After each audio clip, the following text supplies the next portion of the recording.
Johara. Welcome back to my channel. So now I'm gonna do the TV show tag, which I told you I was gonna do right after the movie tag. So here it is. It's all the same questions, except I switched them to make them TV show instead of movie. What's your favorite TV show of all time? Now this is harder than with the movie one. The movie one I was like, Harry Potter, duh. But with TV shows, there's several that I love that I can't pinpoint one favorite. There's Charmed and Buffy. I pretty much associate those two together. I don't know why, but yeah. I have a notification. Wattpad. Okay, moving that way. Once Upon a Time, Pretty Little Liars. I have a lot. But the first two that always do come to mind, even though I love a lot, are Buffy and Charmed. So I'm gonna go with those two. What's your favorite scene from that TV show? So from Charmed, too many. Pretty much every Piper scene, aka Holly Marie Combs, because she's my favorite. Phoebe's my second favorite, aka Alyssa Milano.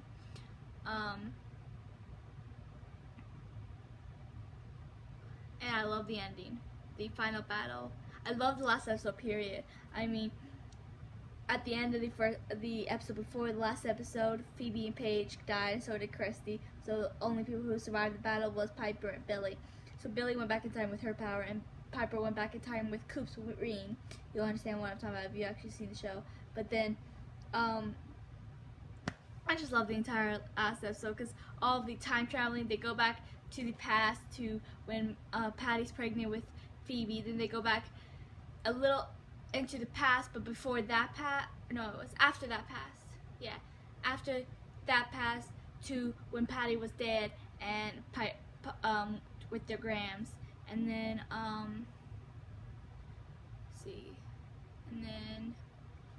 they went into the future when Piper and Leo were old. And then, they finally went back to Piper's time, and they, was able to stop the disaster from happening.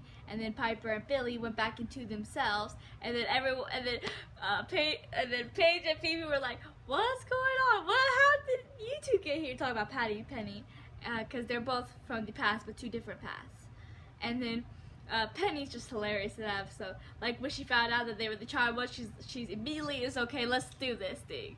And then whenever Paige says something and she's like, "Wait, do they know?" And Penny's like, "Oh yeah, we know. We're both dead. We're over it." And then Patty's like, "Speak for yourself." I love Penny.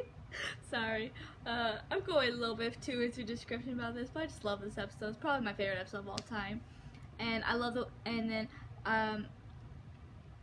final battle, and then everyone happy together at the end, and then the ending when it shows each one of them say what happened to them after the show. Pretty much like Phoebe turned her advice columnist into helping people find love, and then ended up marrying Coop and had 3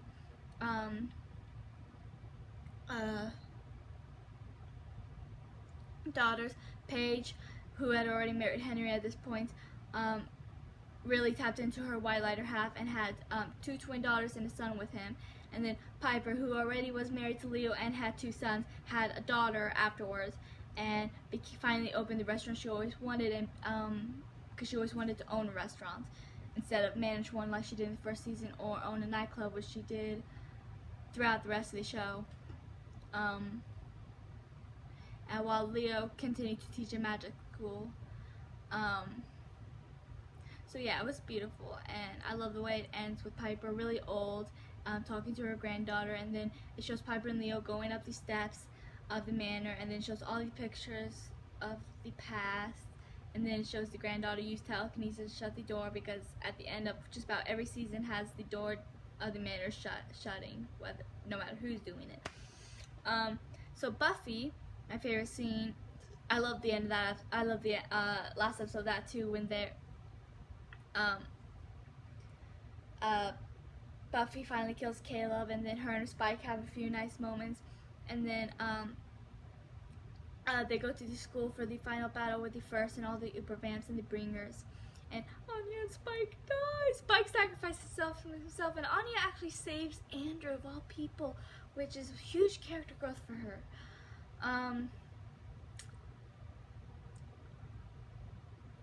Yeah, and Willow manages to use her magic to make all of the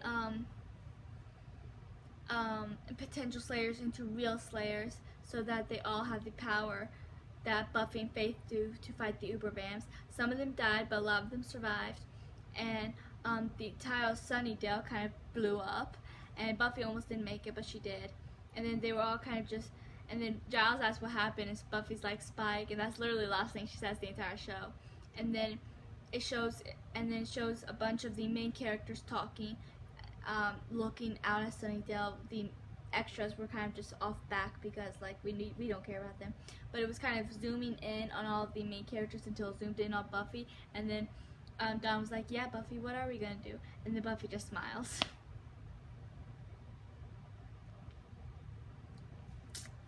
It's beautiful. Number 3, favorite actor, actress. Again, I'm gonna have to go with Lucy Hale. I love Lucy Hale. I do. So yeah. Number 4, most annoying actor, actress. Again, I'm gonna have to go with Kristen Stewart. Number 5, best director. Again, I guess I'll have to go with Kenny Ortega because I don't know anyone else. Number 6, favorite guilty pleasure show. Like I said last time, I don't have one, because if I like something, I will admit it. I will go all out with it. I'll be like, yes, I love this. Yes, I watched this. Yes, I listened to the soundtrack of this. I don't care what your feelings are. I don't care if you think, if everyone hates it. I don't care if no one really knows about it. I don't care if I'm too old for it. If I like it, I like it. Who cares? I love Monster High. I love Ever After High. I like My Little Pony, I'll admit it. I mean, I don't love it like I do Monster High, but oh well. I don't care. If I like something, I will admit it, and I will scream, and I will scream it, I will shout it, I will be proud about it. End of discussion. Favorite tearjerker? What is my favorite tearjerker? Do I have a favorite tearjerker? I am not sure. What time is it? It's 9:55. I'm not gonna get any reading done tonight. Sorry, I'm doing this trick-or-treat-a-thon on my other channel, and there's one book for it I can only read at night. So, and I have only this month to do it. So hopefully I should be able to get it done. Even if I don't read it every night. I should still get it done. It won't take too long.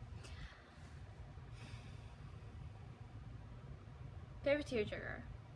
What is my favorite tearjerker? There's so many. There's so many TV shows I love. There's so many tearjerkers.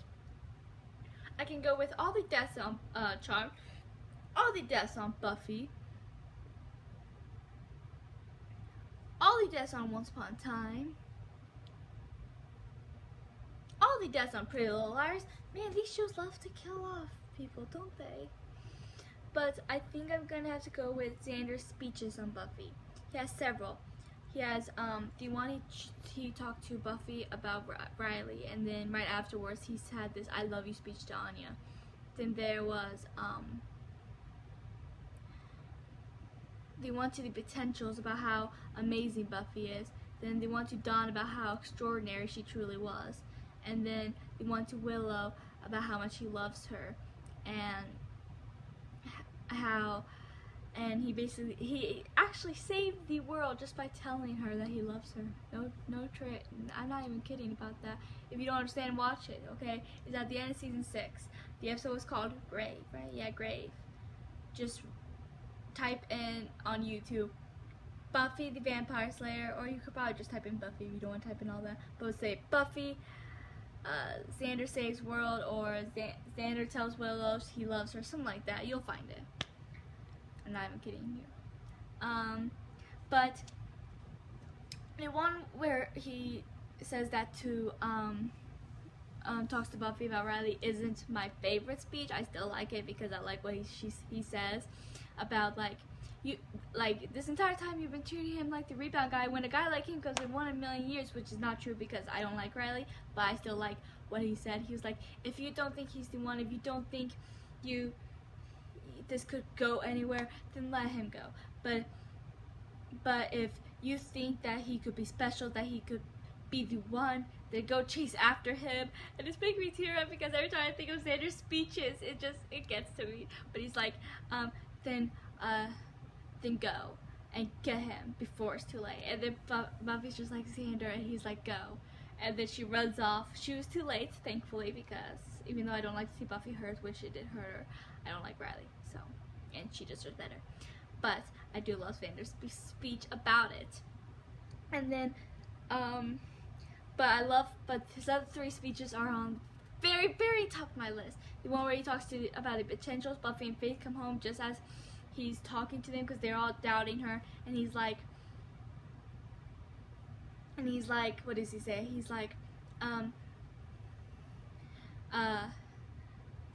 you're scared, good, you should be, but you doubt her motives, you think Buffy's all about the kill, then you take the little bus to something, I don't remember what he said, but he was like, because I've seen her heart, and this time not literally, this girl died 2 times, and she is still standing. I'm sorry, it just gets to me because, oh my gosh, I love Xander, I can't, it makes me want to cry. It makes me actually cry, because I think I'm tearing up a bit. But they're happy tears, because they're just so sweet. And then he's like, after the speech, Faith's like, man, I didn't know you were that cool. And everyone noticed that Buffy and Faith were there, so yeah. The speech with Dawn being extraordinary was amazing. I'm going really in depth in these. I didn't mean to. Oh well. Now I have to finish.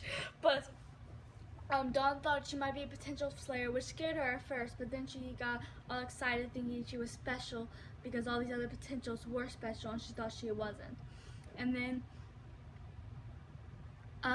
Xander talks to her and he's like, they'll never know how hard it is, Donnie, for the rest of us.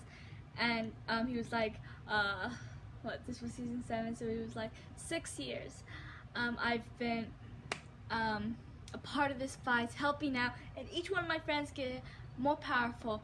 A witch, I think he should have said 2 witches because of Tara. I think she should have deserved that acknowledgement, but that's another story for another time. Let's move on. He was like, a witch, a demon, and he was like, heck, I could fit Oz in my shaving kit, but come a full moon, he has this whole wolfy mojo not to be messed with. I remember that word for word. Go me. I know my Buffy references, apparently. Okay, what did he say after that? He was like, he had this whole wolfy mojo not to be messed with. Powerful, all of them, and I'm the guy who just fixes the windows. I still remember that word for word. And then he was like, they'll never know what it's like to not be chosen, to be so close to the spotlight and not step in it. But I know, I see more than anyone realizes because nobody's watching me. I remember that word for word too. Go me! Sorry, I'm getting all excited now. But yeah, that's fun. It's fun talking about fandoms you love, whether it's movies, TV shows, books. So yeah, and he was, and then he looked at Dawn, who never felt special her entire life. And he looked at her and he was like, "You're not special, Dawn. I think that's what he said. Yeah, you're not special. You're extraordinary." And it made her feel so special, and it was so sweet. And it's by Xander. I will never understand how people can actually hate him. Some people don't like him. Some people think he's not this good person, but he is the only person that keeps the group moving. Do you know how many times these people wanted to give up? How many times the group just wanted to call it quits? Oh, there was also another one at the beginning of season 4 I completely forgot, which I like more than the Riley speech, but not as much as the other ones I just mentioned. But that's when Buffy was going through the whole college thing, and then she was, and he was like, "You're my," she just lost between an ordinary vampire, and she felt really low, and he was like, "Whenever I'm alone," and he made her feel better. He was like, "Whenever I'm alone, I think, what does Buffy do? You're my hero." Which is also really sweet. I think he's kind of underrated too. But yeah. But then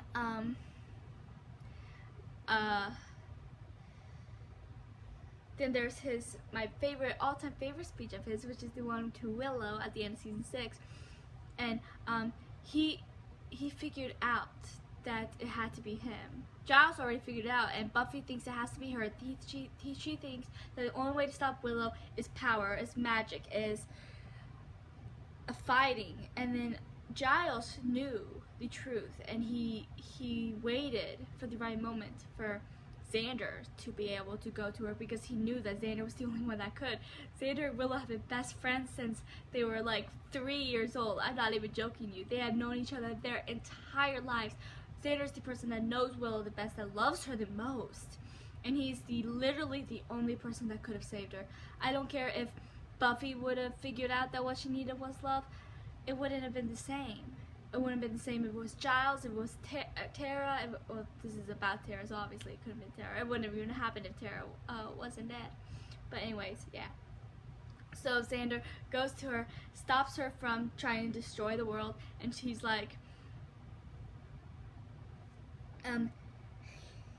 he makes a little joke at first, like, and she was like, what, you think you can stop me by telling me you love me? And he's like, well, I thought I'll give you end of a cliff or something like that. I don't remember word for word what he said in that scene, but he was like, I thought it'd be a little bit cartoony. She was like, still making jokes, and he was like, nobody's joking, I know you're in pain. And it's just really sad and heartwarming and stuff. But he's like,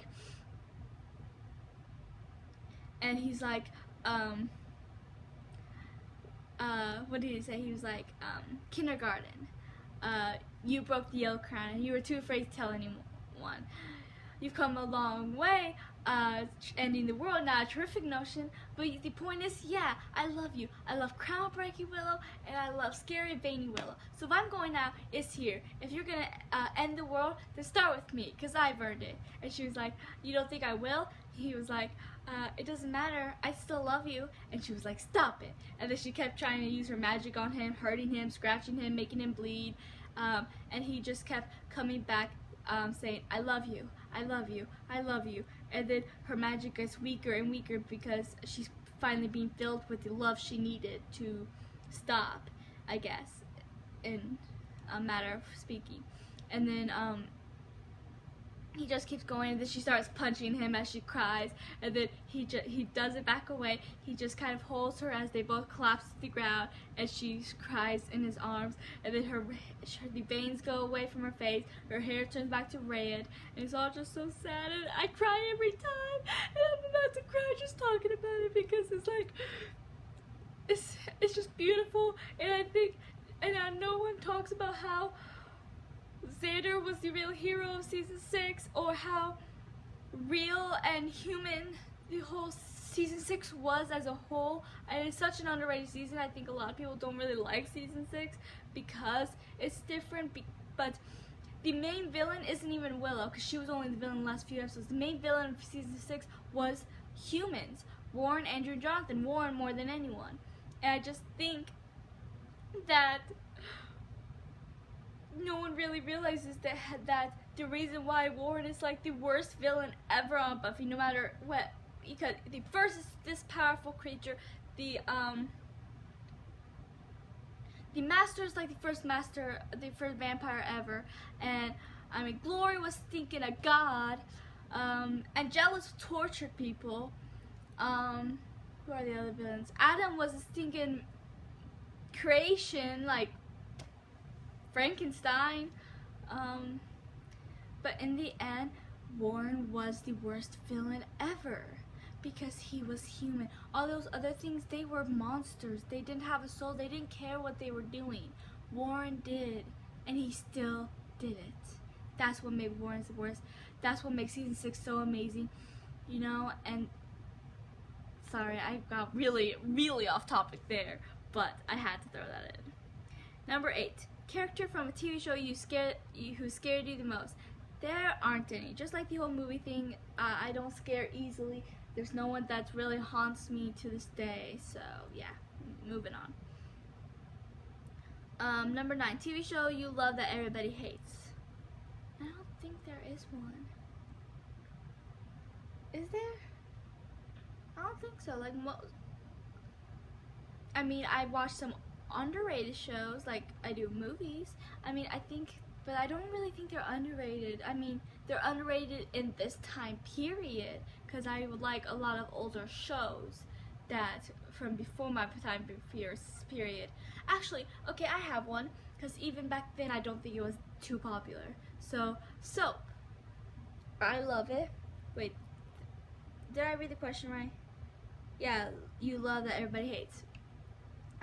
Soap, which is a really old show. It only lasted 4 seasons. My mom always says if a show lasts at least 5 years, then it did good. Soap only lasted 4, and 4 seasons sucked. 3rd season was alright. First 2 seasons are what I love, but it was a good show at a time.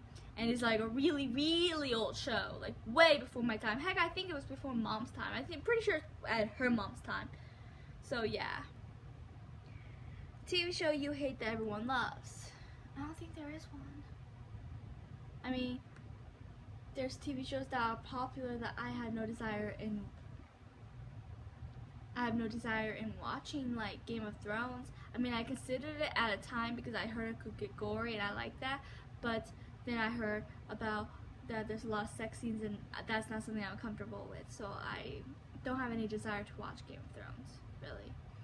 And I believe my sister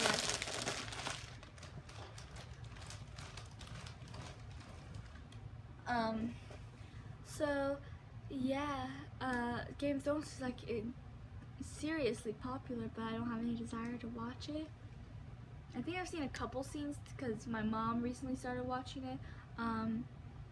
She's not big on gory. She doesn't mind sex scenes though, but she's only watching it because her boyfriend wants her to. I mean, she's like she gets intrigued in some of these scenes, but at the same time she's not like full engaged in it like she has been in some other shows. Number 11, favorite animated TV show. Now this is easy. It's a toss-up between 2 shows. They're both my favorite. Avatar: The Last Airbender and The Legend of Korra. Duh. I also love Dragon's Race to the Edge. It's part of the How to Train Your Dragon universe, but it's a TV show, so that's up there too.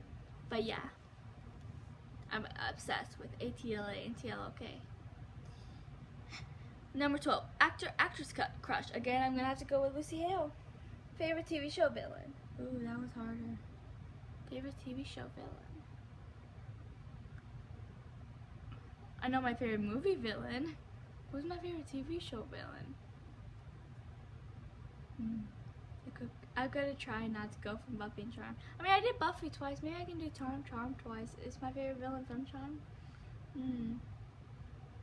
Yes, it is. My favorite villain is from Charmed. I can't believe I didn't think of him right away. I'm so disappointed in myself. Barbas. Duh. He's like, Freddy Krueger's my favorite movie villain, and Barbas is my favorite, and Barbas and Freddy Krueger. I mean, Freddy Krueger deals with nightmares, Barbas deals with fears, so of course. Oh my gosh, I love Barbas. He's my favorite demon on any show. Oh my gosh, I love him. He's another villain you just have to hate to love. Like, seriously. I love Barbas. I do. He's Barbas. There's not much more I can say. What TV show surprised you the most? Once Upon a Time. That was just exceptionally easy. There were so many shocks and twists and turns, and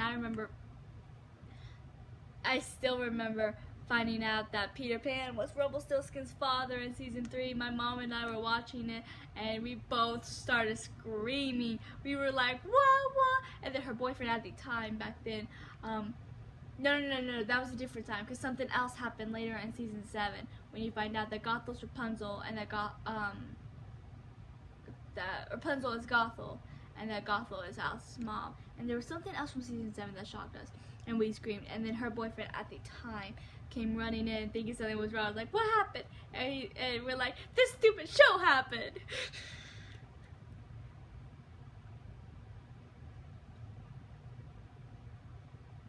But that Peter Pan Rumpelstiltskin thing still shakes me. That was messed up. Okay, I just did that one. 15. If you could go back in time and marry any older actor, actress, who would it be? I said Holly Marie Combs on my movie tag, which she's not really a movie actress. I mean, I think she's been in movies when she was younger. I'm gonna go with her again because I can't think of another one off the top of my head. So yeah. I mean, she's Hillary Combs. She's amazing. 16. What's the first TV you remember? What's the first TV show you remember watching Honest premiere date? Now this is hard because most TV shows that I've learned and decide I want to watch, I don't watch until at least one season's on Netflix. And it's not like I do that on purpose, it's just I don't really hear about it until after it gets on Netflix, and then I'm like, okay, I'll give it a try, because why not? Let me think. Is there one? I don't think so. I don't think there's a TV show that I watched the first episode on its premiere day. I mean, there's a lot of TV shows I like that were from before my time, so obviously it couldn't have been any of those. I mean, there's Soap, Benson, which I still haven't finished, Facts of Life, which I still haven't finished, Roseanne, which I haven't finished. Finished Soap too. There's Charmed and Buffy, which were both before I was born too. I mean, they started before I was born. Walker started before I was born. Xena started before I was born. And there's shows that started way after I was born, but still I didn't watch them on their premiere dates. Like Pretty Little Liars, Once Upon a Time, The Vampire Diaries, Riverdale, what other shows? I like a lot of shows, but they're all just apparently left my brain for some reason. Let's see, what other shows are there? All the Arrowverse I watched. I mean, Arrow was almost done by the time I really got into it. And then I got into the other Arrowverse shows around that time, so yeah.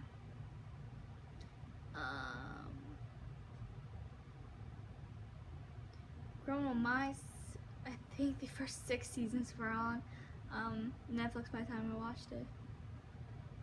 No? I know, it was more than that. I don't know why I'm thinking 6. There was more than that. There was, 8 seasons, 9, something like that. Maybe more than that. Glee and Grey's Anatomy I watched on Netflix. Glee, when I started watching Glee, like, season 5 was already on Netflix, so, like, it was almost done. Grey's Anatomy, I'm still pretty new to that fandom. I mean, I just started it before season 15 started, I think. Actually, no, I think it was the middle of season. Yeah, I started it when season 15 was. I started it. There's a lot of seasons. I started it when season 15, right before season 15 started, I think, something like that. Friends, I think, is before my time, isn't it? iZombie, no. Lost, no. That was already completely finished when I got into it. Supernatural, no. I think at least 7 seasons were on Netflix by the time. No, there was more. There was more because I remember I watched season 7 and then I took a short break and I don't remember why, but then I rewatched it and yeah.